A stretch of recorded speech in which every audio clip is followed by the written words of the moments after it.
Hello, I'm Javier Vicente, postdoc researcher in the BCMaterials, and I work in the MOSINCO project. The MOSINCO project aims to develop control and process monitoring technologies focused on thermoset materials.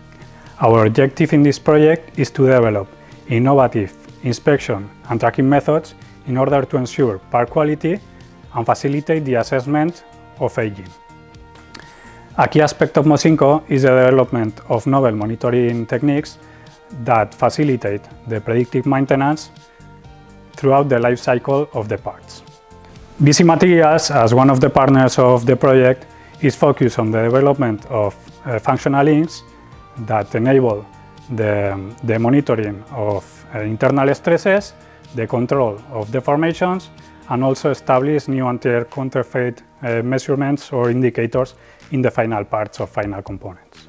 MOSINCO brings together the expertise of various partners, such as Geiker, IDECO, the University of the Basque Country, Deusto University, and Gestamp. The project is funded by the Basque Government under the Elkartek program.